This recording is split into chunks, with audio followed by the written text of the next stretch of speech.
in everyone to Semyamo Arts virtual panel discussion in celebration of Asian Heritage Month tonight. We have a very creative and diverse group of panelists tonight, which is going to be very exciting. And before we start, I would like to acknowledge that this virtual talk tonight is taking place on the traditional, ancestral, unceded land of the Squamish, Katsi, Kwantlen, Semyamu, Tsleil-Waututh, and Musqueam First Nations.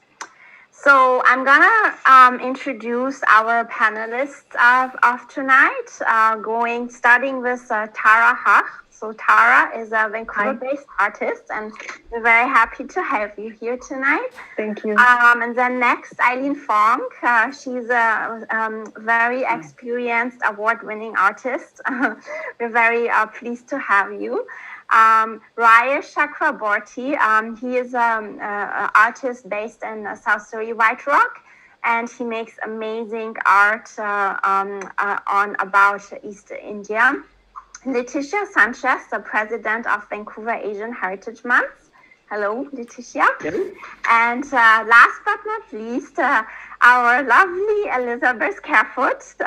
She unfortunately left us in White Rock and South Surrey and moved to the island.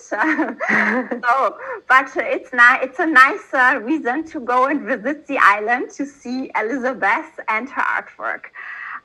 So I would just like to open the discussion. Why don't we go around and you tell us a little bit about yourself and who you are, what your connection to Asia is, and then Leticia Sanchez will talk about the commencement of Asian Heritage Month in Canada. So Eileen, why don't we start with you? Tell us about yourself, please. Hello. Yeah, my name is Eileen Fong. And I started doing Chinese painting in 1994 when we were thinking about what should I do when I retire. So I just pick up something maybe related to my root. I was born in China, but I was raised in Hong Kong. Then I came here at a young age to Canada. So I lived most of my life in Canada. And I fell in love with this Chinese brush painting, and I just continued doing it. And then I started with doing other type of paintings too. So, what else do I want me to talk about? Maybe different. Why do I like Chinese painting or? I don't know if you like to mention why you like Chinese painting. Well, this Chinese painting is quite unique because it actually is very much related to Chinese calligraphy and Chinese poem. And together with Chinese painting, considered as a high form of art history in Chinese, in the Chinese traditional art form.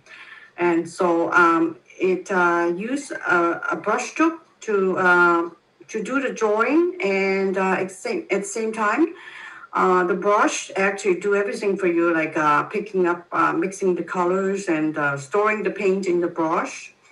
And when you lay down your strokes, it forms the shape of the subject you are painting.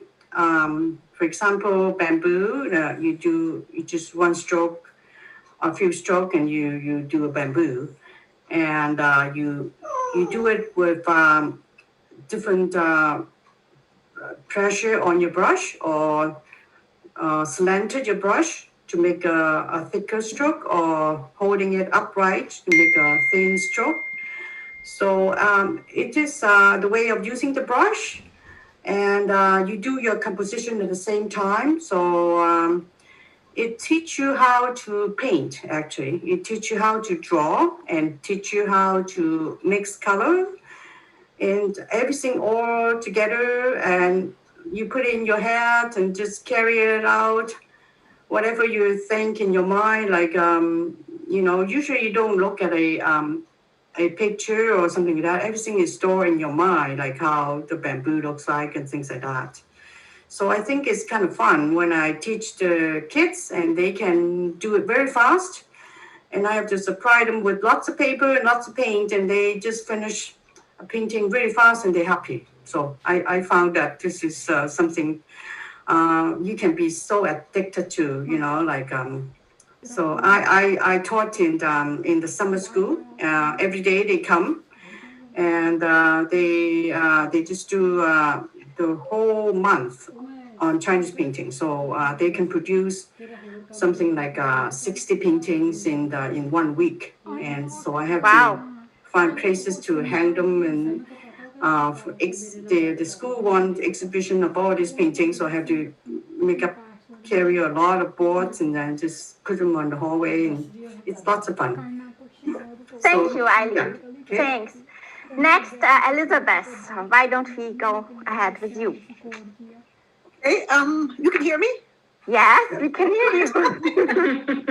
So my art practice, I consider myself a fiber artist, but I also do paintings. I just came off a painting exhibit in Victoria. I'm pretty much sold out all my paintings, which I'm happy about because now I can buy more materials. So anyway, I've always done art ever since I was a little girl, not really seriously, but and then through my life, I was a graphic artist at Simon Fraser University. So that gave me a chance to do art as well. And now that I'm retired, I'm really doing a lot of particularly fabric art. I was born in Shanghai, China, and arrived in Vancouver when I was, let's say, 12, in 1950, so you can figure out how old I am. And never looked back, just love Canada, love Vancouver, love Victoria, everything else like that. My grandmother is at this moment, I mean, I have various people and things that really do inspire me. But at this moment, it's my grandmother's heritage that really speaks to me and inspires me. And I've done a body of work on shamanic garments and objects, sacred objects. One of your questions was, how do we educate people about what we do as artists? And for me, I like to lead by example. I like to educate through my artwork. So my shamanic garments are a kind of a bridge. People, especially women, can identify with these fabulous robes, right, that I make. They are fantasy, but they are based, they're symbolic. The symbolism on the coats came from my grandmother, and they are, in fact, real symbolic things from the various tribes of Siberia. Now, shamanism is not a religion. A shaman is a psychologist. And that's what people don't understand. People think that it's a religion, but it isn't. A shaman is, as I say, a healer through psychology. Thank you, Elizabeth. Then we go to Rajesh. Please tell us about yourself. Thank you very much for inviting me. This is really exciting for me. I was born in India, from South Asia. From very childhood, I did study art. I finished my diploma in art when I was in grade 10, so you can imagine. And then I went on to do graduation in art, and then I wanted to do some animation. So I joined Animation Institute and I learned how to make films, because I felt that just a static image doesn't do justice for me. I also wanted to have those images move around, to get that magic of your hand-painted drawings. So that's another reason why I went for animation. But the most thing that I love to do is portrait. That always attracts me a lot. So I I came here in Canada like 7 years ago. So most of my life was in India. So, I always worked with the Indian culture, Indian heritage, mostly with a religious culture because India has a lot of religion. It has 22 official languages, so you can imagine that's official, and there'll be many more unofficial languages. So you can imagine how versatile India is. It's that's why I love Canada because Canada is almost similar to what Indians have.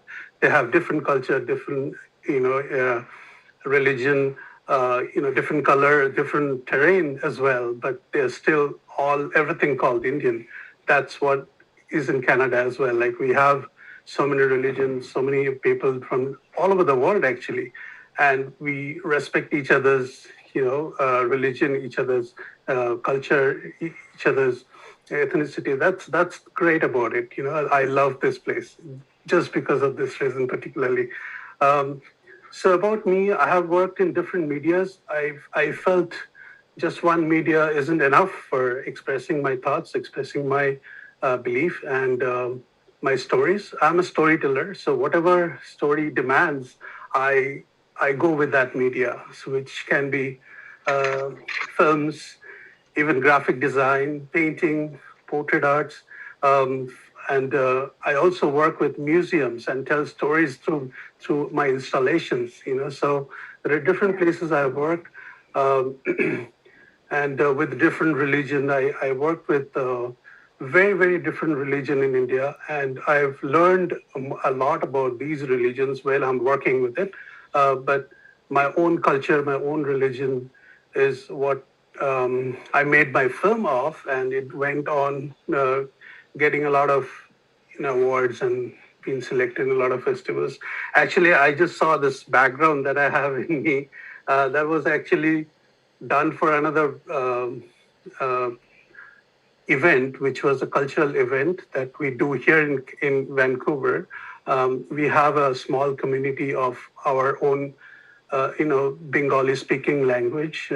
And this background was made for um, one of the play or one of the play that you read and then you play.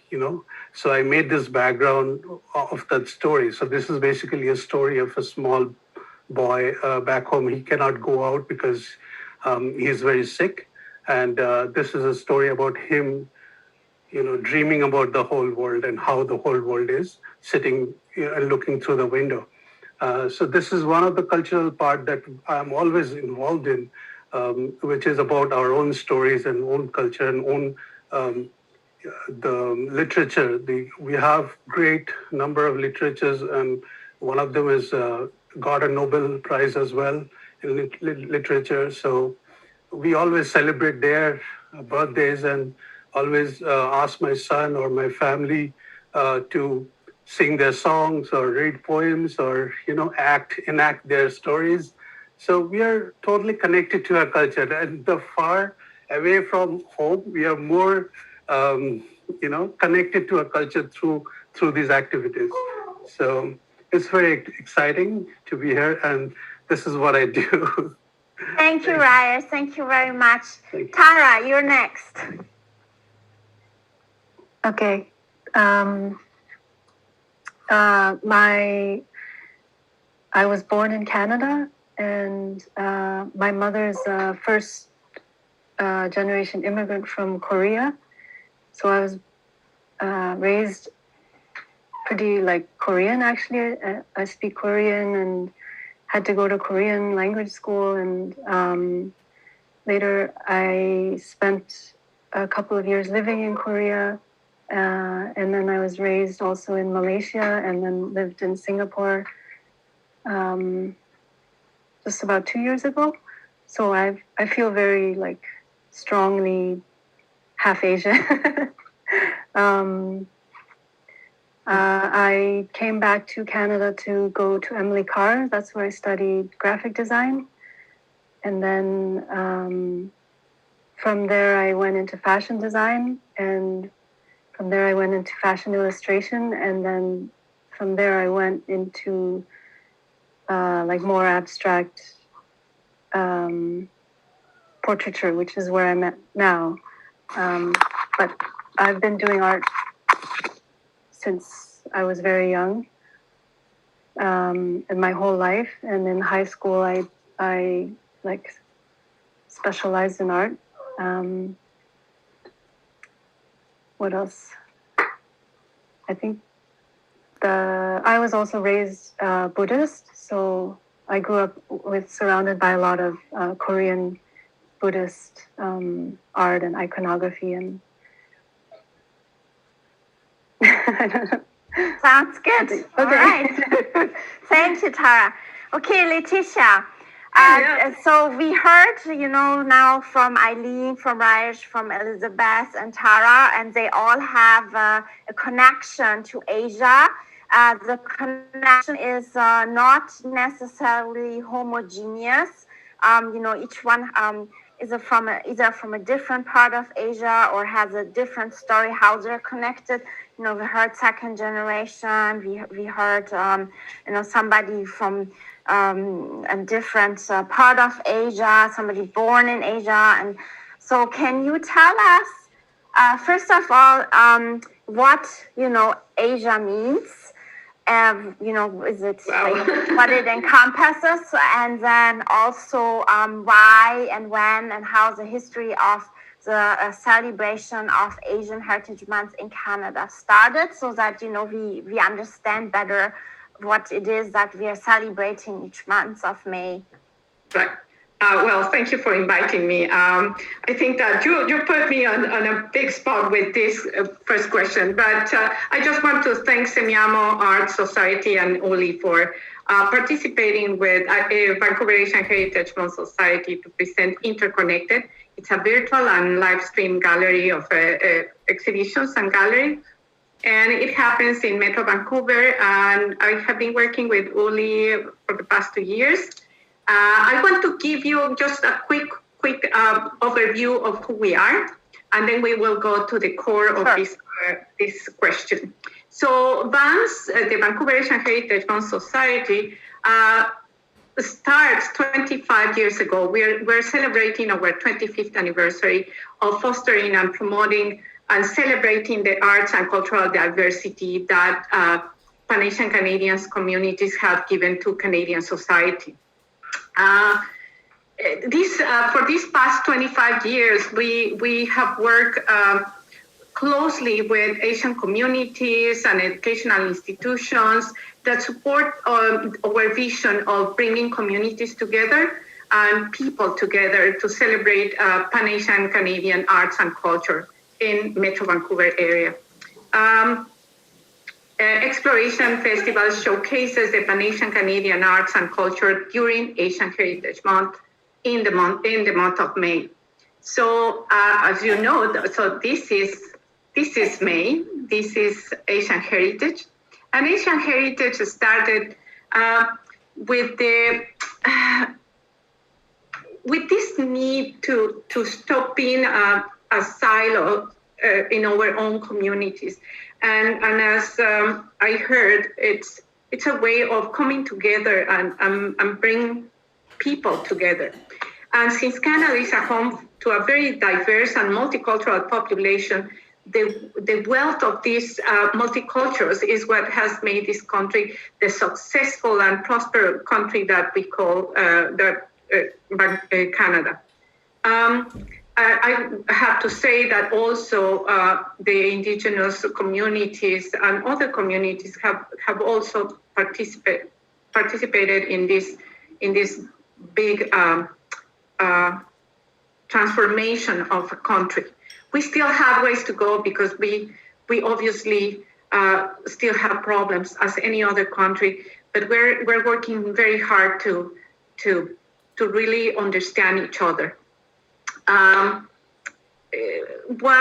celebration of Asian Heritage Month is a recognition to these Pan-Asian communities and individuals who have given back to the society. Asian Heritage Month was started in the United States when, way before, when a group of people from Guangzhou, Hong Kong came to Canada to make a fort for a company that used to sell pellets from animals to China. And it was like 200, I can't remember, 250 years ago. Then, you know the story of the Chinese and the suffering and all the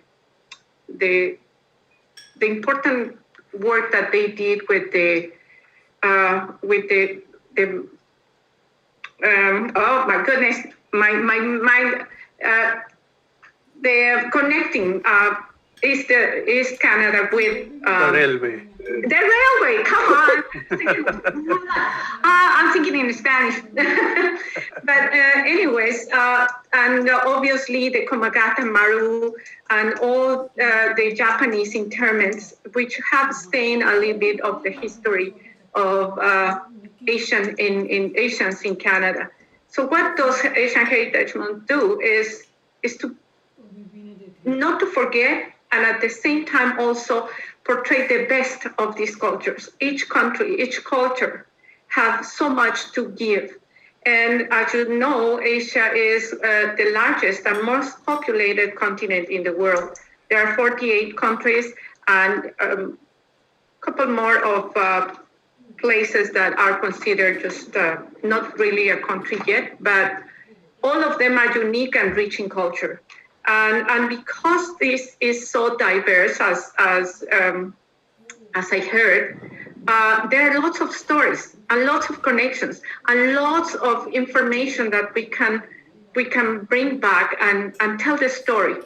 All the stories are our heritage and our identities. I am not Asian, I have to say, I am Mexican. But as not being Asian, that doesn't mean that I don't understand this importance of maintaining identities, heritage, and stories. And that is what makes this Canada so marvelous and so amazing. I don't know if I answered your question, Uli. Is that, do you want me to...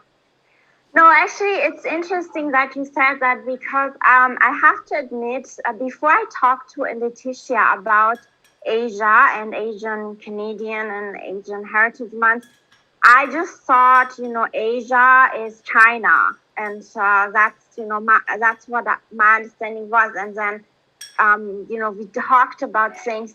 And my understanding was, no, it's this continent. And I remember, Elizabeth, when I talked to you to participate in this panel discussion, you first said, oh, my focus lies, on the Middle East and Siberia. So I'm not really Asian expert. And so I elaborated, that actually, Elizabeth, your artwork is spot on Asian. So, I just think that, I don't know why that is, but many people just don't know the vastness, what you just explained, Letitia, this big continent that has, just what Rajesh said, just this one country, India, has, you said, I think 22 languages and religions. And it's just such a multicultural melting pot of cultures, languages, religions, and I'm just imagining celebrating. Letitia, you said we are working together to understand each other, and I'd be curious, since we are an arts council and our focus is on arts, and you are artists, and Letitia is a curator, how can we, as artists and arts professionals, help to educate the community about Asia in its, positive light, which is the topic of Asian Heritage Month, and resilience, and bring, the best out in each other. Right. So if you don't mind, so when we think about Asia, and probably that is the misunderstanding, and there's where the conflicts start in any communication, When we think about Asia, we normally think about East Asia, which is Korea, Japan, and China, of course. But if we think geographically, we are talking about North Asia, which will be considered Russia. Then we have Central Asia, which will be considered Kazakhstan, Uzbekistan, and well, so on. I'm just giving you examples. Then we have the Middle East, which is considered Western Asia, which are Iran, Iraq, Israel, and all the other just examples, as I said. Then the subcontinent, which is India. Then we have South Asia, obviously part of India, and Southeast Asia. And all Southeast Asia, Indonesia,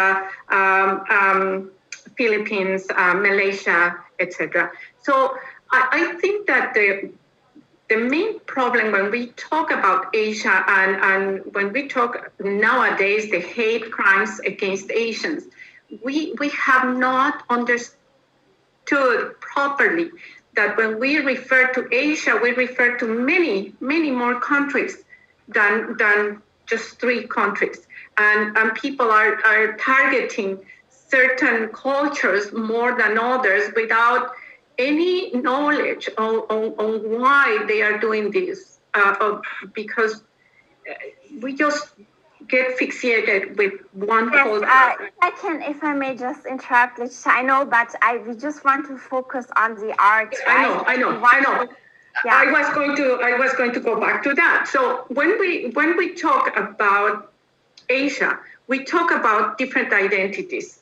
And different identities and different heritage are expressed by how we learn from our parents, how we learn from this country where we live, how we learn from the language we spoke or we speak. And so in art, what happens is that we express that identity, we express that story or our own story or our own heritage and put it into it's a way of communication. It's a language of identity. It's a visual language, though, but it's powerful and very important. And speaking of visual language, so you all have submitted your artwork that you would like to talk about tonight. I'm gonna start with Elizabeth and her shamanic art. So Elizabeth, I will just go on your website. Yeah. Okay. So, right. And then we are just going to go over, can everyone see my screen? Yeah. Okay. Yeah. Which of the artwork would you like to, what would you like me to click on, Elizabeth? You pick. I pick? Okay, your artwork is just so beautiful and so colorful. So let's see. Yeah, this one, Mongolia. I believe. Oh, beautiful Mongolia. Of Asia. This is a painted garment, painted on canvas and then embellished with various things, leather, real human hair. My hairdresser was very kind. And he understood what I was trying to do. So every time a client came in with long black hair, he saved me some after he shampooed it. So it's got hair on it, horsehair, leather, semi-precious stones. And as I say, it's painted on canvas. Beautiful. And how would you come up with such an amazing piece, Elizabeth? What was your inspiration? Well, shamanic garments are made by the shaman himself or herself. The original shamans were all women. As a matter of fact, today in Siberia, the male shamans still wear women's clothing. So women were the shamans originally. And so they produced the costumes for themselves that they felt would be healing during their ceremonies. They always had bells. Symbolism was very important. That particular garment has a lot of symbolic pictures on the front of the coat there. They had bells on the costumes, and when the shaman dances, the bells tinkle, and the spirits come alive with the bells. So there's each aspect of that garment has a symbolic message. The blue at the very top, go up, that it's a semi-precious turquoise, which the Siberian people feel is part of the sky that fell to earth.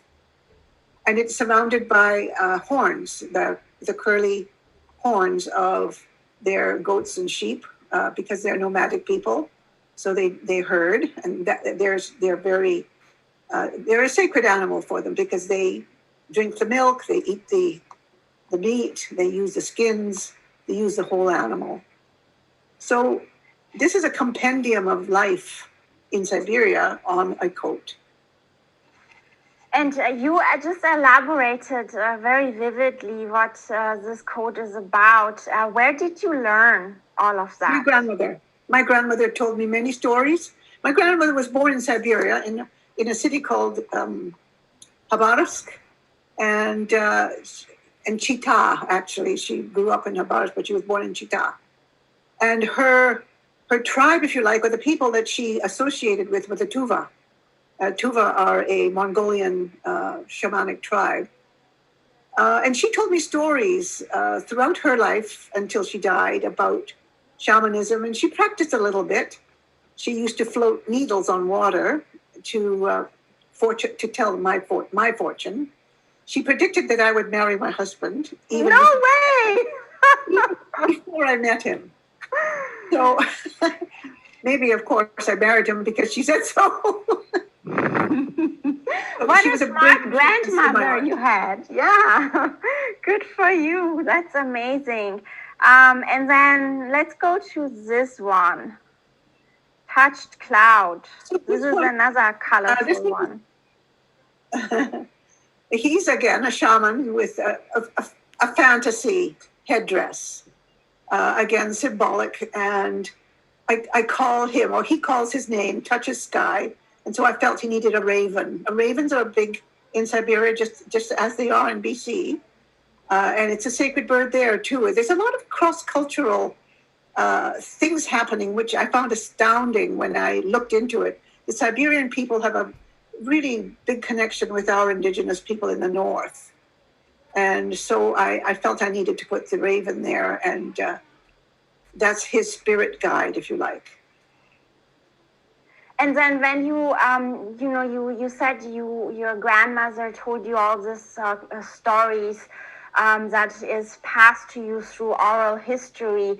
As an artist, how do you visualize, how do you make oral history into visual art? How do you approach it? Well, that's because I'm a visual artist, and that is my language. I don't feel that I'm a very good speaker. I don't like speaking. Like, I'm really uncertain about this whole Zoom thing. I'm not happy here. Oh, sorry to hear that. You're doing a great job, though, Elizabeth. You're doing a great job explaining your art to us. I'm okay, but this is my language. And so I as I say, that's how I communicate through my art. So you would, we can say that your heritage, your rich cultural diverse heritage is expressed through the medium of visual art, and your grandmother's knowledge of your heritage is passed on to you, and you translated her storytelling, her intangible cultural heritage into a tangible art form. That's right. That's beautifully done. Beautifully said. Thank you. I'm going to quote you. All right, sure thing. Okay, so next, I'd like to go over to Eileen. Eileen, do you want to tell us about this beautiful painting? And I thought I had actually two of your artworks. I don't know why this one disappeared. Let me see.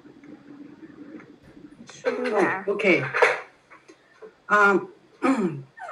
This painting is using brushstroke to do the tree and the birds and the flower, and there's the it disappeared.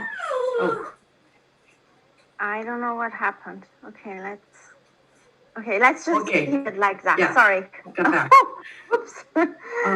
Yes. Okay. This is a mixed media actually. The orange color is I'm sorry, my dog is behind me. He's making all kinds of That's noise. all right. We like it. Okay, I use a mixed media technique. So I have with the rice paper painted with the tree and the bird. I put a layer of orange, kind of see-through paper over on top, and so the orange color is actually from a very see-through paper. So it's I thought this is kind of fun to do because I have mixed it with other, like another piece of paper on top, and it looks kind of three-dimensional because the tree become further away. And the flower is done with brushstroke, just a few brushstroke for the petals, and same as the birds. It just like I don't have to look at any books. I can just do it from my hat, and all this just do it from my hat. So I just just fun to do. Just everything is from your mind. So this painting is quite big. Is yeah. And Eileen, you said it's a see-through paper. Is this something from your cultural heritage? Is this a material that is used in China to paint on? Okay, I bought this in the Japanese dollar store, and it just give wrapping paper. Okay, great. Yeah. I want to notice here that Eileen is a very versatile artist. We just sold one of her paintings, which depicted as a white rock, which is a white rock themed topic. But I really like that, Eileen, that you are able to paint different themes so spot on and so authentic. And with this particular painting that we are having here in front of us, how did you come up with this theme, with these two little birds and the flowers? Like, where did you draw your inspiration from? Well, when I do my painting, I start with one thing and just keep building. It's just almost like people writing a story. You start with something and just keep building up, and so it just end up like that. So okay, yeah, very straightforward. yeah, straightforward. If it doesn't work, so I just do another one. But usually it works. It's beautiful. I don't know why.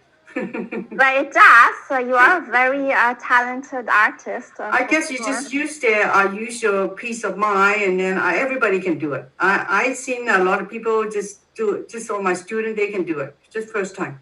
All right, Eileen, we got a deal. I'm going to take a class with you and learn a brush stroke and using see-through paper from the Japanese dollar store. Yeah, that's right. All right. Okay, when we're going next to Tara. Tara, you gave us these two beautiful images. Would you like to elaborate on them? Okay.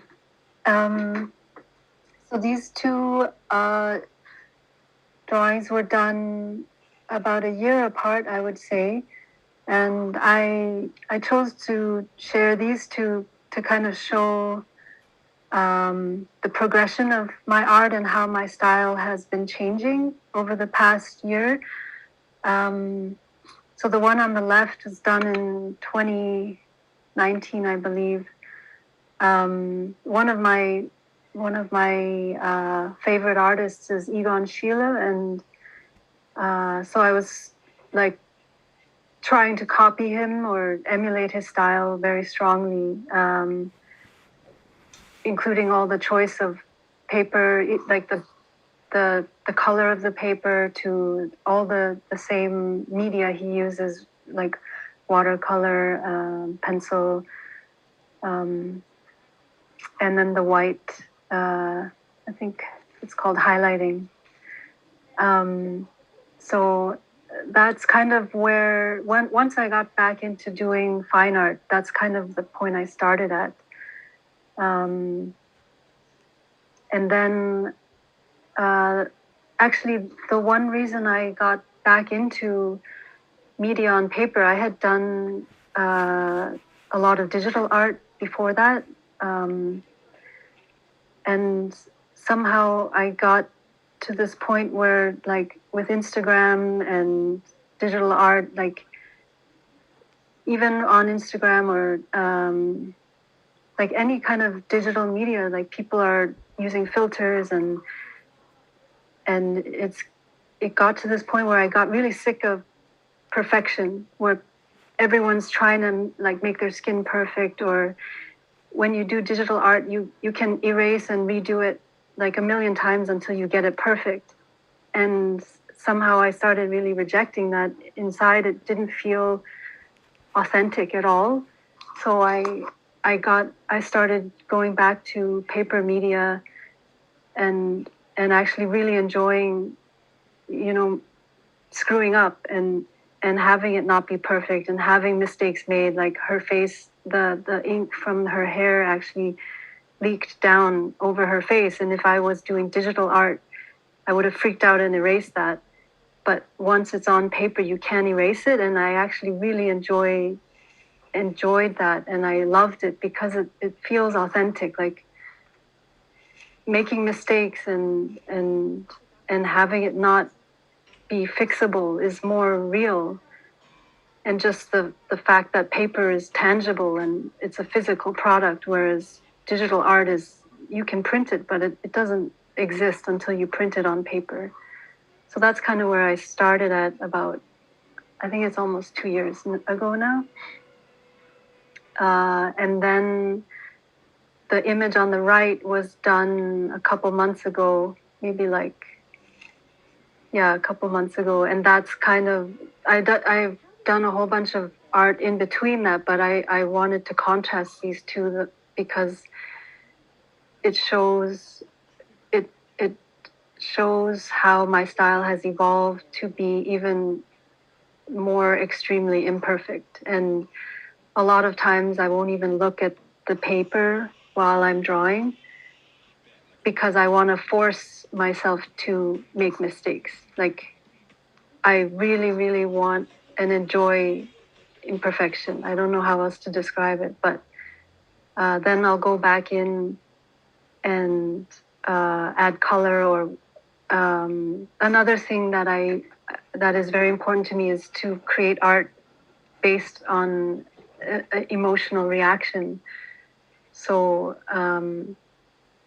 whatever colors I choose or what brush or ink I choose to use is all based on how I feel and what speaks to me. It isn't about trying to represent what I'm drawing as close as possible. It's just how I feel about the subject, what images inspire me. I guess that's, many artists work that way, but somehow that's very important to me, to create art emotionally. But you can see I'm still carrying over certain stylistic elements from Sheila, or the where I started at with the white, and my focus is definitely portraiture or human. Human, I guess. Mm-hmm. And having that direct connection with the subject I'm representing. So the eyes are very important to me.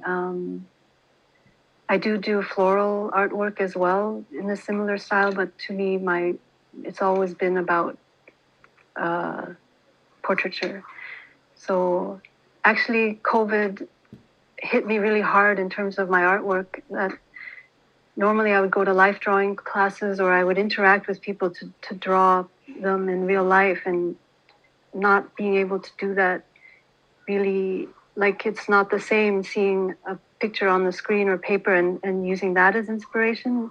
I really rather see a human in real life and draw from that, because that's kind of how I learned drawing as well, like a lot of life studies and things like that. So yeah, I kind of, I guess COVID, I haven't worked around like how to do my art. I guess COVID's coming to an end, hopefully. Yeah. So anyway, That's the point I'm at now. So that's why I shared these two artworks, even though they might look stylistically very different. But the right side, the image on the right, is where I'm at now, stylistically. On the right, okay. Yeah. Just that you know, Tara, we are going to offer live drawing starting in September in person in Turnbull Gallery. Oh, so, that's yeah, awesome. that's something of interest. I can't wait. I can't wait. Yeah, sure. Okay, we're just in the interest of time moving forward to Rajesh. So Rajesh, tell us about these two beautiful pieces. Okay, so the first one is, let me talk about the one on the right.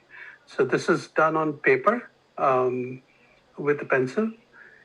I love to work with pencil because that's like the most connection that I get with my paper, and I really like to work on paper, as Tara was saying, because it makes me feel more connected to material and touch the material and feel it. So that's why I love to work with pencil and paper, texture paper mostly. So this is I did like a child looking forward, and there's a like a pillar. This is a pillar of, it's basically a religious belief that I had, that this is a pillar of a Hinduism, temple, who follows Hinduism. So those kind of pillars, and the boy is actually from a different religion, which is to me it was I try to make him look like he's from a Muslim religion, but in basically it's in our in India there's a lot of Muslims, there's a lot of different religious background people, but they're all kind of staying together, and they're like respecting each other's culture. I've seen communal harmony, I've seen communal violences as well, but at the same time I've seen that if a Muslim is praying, there's Hindu people surrounding them, protecting them, so that nobody comes in between. So there's so many like when we talk about religion, there's a lot of political situation happens which is based on religion. They try to divide them, and then they try to get benefited out of it, which happens a lot in India. But I've seen the people, the actual people who are general people, not biased with any politics. They're the ones who are staying together, without having any issue, any problem. Although they are from different religion, they have no issues at all. So that is what I was trying to show here, that even if they're from different religion, they can stay, side by side and not having any problem with them. So that was the main focus of my painting here. Although the background is very sketchy and very disturbed, I wanted to show that the boy is kind of protected. If the boy is okay, he's not afraid of anything. He's with the pillar of the Hindu temple, but he's fine. So that was the purpose of my this artwork. And the other one was, so this is a festival. It's the biggest festival in our culture. And we look forward to this festival every year. And from the very childhood of mine, whenever we heard the drums beating, and this happens for 10 days, and everything is closed. Like it's like a 10 days holiday. Nobody goes to work or anything. And we celebrated with new clothes and new stuff, and we have this religious idol brought in. And for the last 4 days, it's very important for us. And we do a lot of religious activity and praying and dancing, music, everything. And the last few days are very, very, what should I say? It's very touching for me, because the last day, we call her Mother Goddess, and she's the goddess of power. And the last day, she's supposed to go back to her home. So we kind of, immerse her into water. So the last few days are very, very touching for me. It's very emotional. And I try to show how she is so alive, even in a earthen material and everything. This is made with clay.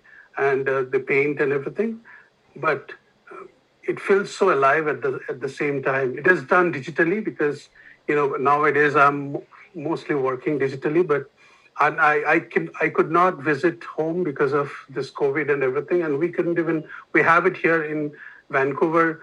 We celebrate this day as well, and I do a lot of decorations for this festival. But this year we couldn't do it, so I thought, to bring out my remembrance of this particular festival, I wanted to draw this and I wanted to share it with my friends, and that's why I brought it in. So it kind of makes me, go back to my memories, go back to my culture, and it gives me a lot of relief when I do this. So that's about these two paintings that I did. Okay, thank you very much. Thank you. Just to summarize things, so everyone from the descriptions that you have given us, telling about your inspiration of your artwork, is that despite of our differences, we actually have more in common than we think. For example, Elizabeth was telling us about the shamanic painting and where the raven is an important symbol in indigenous art. It's the same. Tara was telling us about how it is important for her to paint imperfection, to show this, imperfection in her art. And imperfection is also a common scene in Japanese pottery with the kintsugi and the wabi-sabi. And also that, through your arts as a means of, you use arts as a means of storytelling to express all your emotions, what you see, how you see the world, how you perceive things, and what is important for you to convey to the viewer. And I think all of you have very beautiful reasons and means to convey your message to the world, which I think is the power of the art. It brings us together.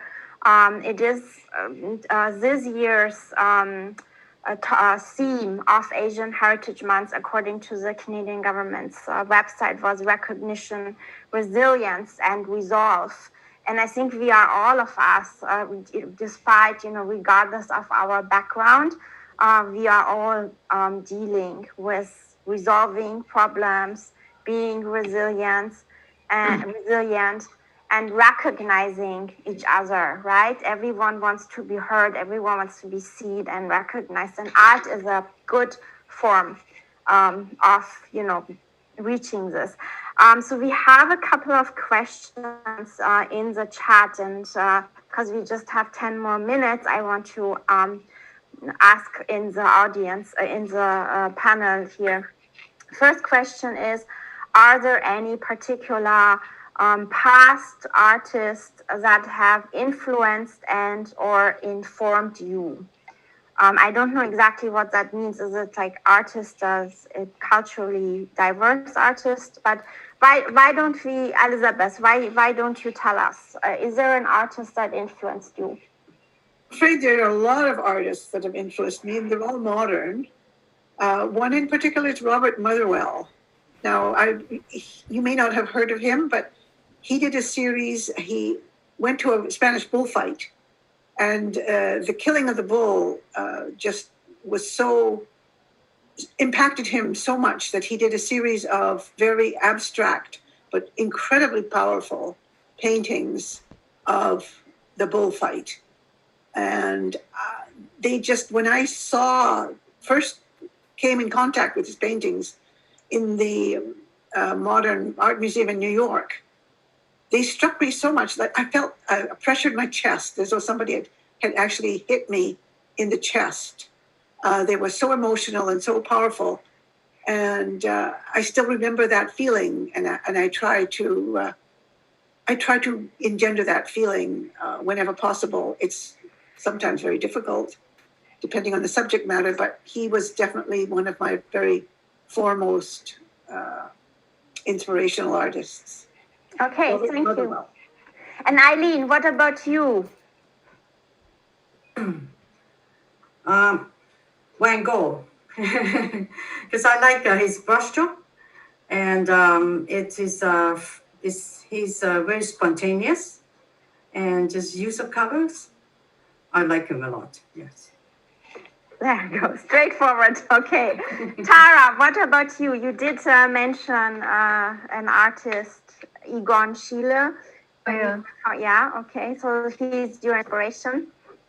He's one of my strongest inspirations, but actually, even though I'm half Korean, Japanese art has been a huge influence on me. Like even like old Japanese manga, and I think it's Hiroshige. I think that's his name. I have a whole bunch of books of Japanese artists. There's something very graphic that inspires me a lot. So Japanese art has been a huge influence. Yeah. Good. And Rajesh, what about you? When I was a student, I used to follow a lot of Western books. So our time, there was no internet, so we had to buy books. So one of the books I really loved, and I fell into love with this person's artwork, that is Rembrandt. And I have studied his books so many times. Just wanted to see how beautifully he could come up with this kind of color in one canvas and so many depth inside it. It was so inspiring. But I also got inspired by a lot of art from our own culture, which is the Indian mythology and Indian sculptures. They were brilliant. They were beautiful. And they were very, very old. They're like ancient culture, but it's so beautiful. One more artist I would definitely name, that is Victor Ambros. He was a very good, he used to draw very realistic, but also very, even if the realistic drawings, they wouldn't look like a draftsmanship. It would be very touchy. You feel like you're being touched with the human figure. So I really like his work as well. Good, thank you. Okay, we're coming to an end. Letitia, Asian Heritage Month. You are the queen of Asian Heritage Month. Is there a last word that you would like to share? Quickly, that I really appreciate all the comments, all the talks that we had, because that talks about our cultural diversity. And Asian Heritage Month is about it. Cultural diversity and identity, and how when we express ourselves with this visual language, we find that safe place that reminds us of home, that reminds us of who we are, what we have learned from others, and that speaks also for another language, which is the language of unity and diversity, the language of respect for all our ancestors, people who have came before us. So thank you very much for all those insights. And I just want to wish you all a very happy Asian Heritage Month. Thank you so much. Thank you. Yeah, so we actually covered this big continent all the way to Siberia and beyond with the arts. And I'm very happy that we had the five of you here tonight. I completely forgot to thank our new marketing coordinator, Ramnit. She's in the background, and she's making sure that the technology is working well and that we all can speak and be heard and be seen. So thank you, Ramnit, for all your hard work being incognito. I would like to thank all of you, Elizabeth from Victoria, Eileen, Rajesh, Tara, Letitia from the Lower Mainland. I wish you all lovely evenings. Please stay safe and optimistic. We will all be soon able to go out and hug our loved ones and appreciate life again. Definitely. Okay. Thank you so much. You all have a good night. Thank you so much, everybody. Thank you. Thank you.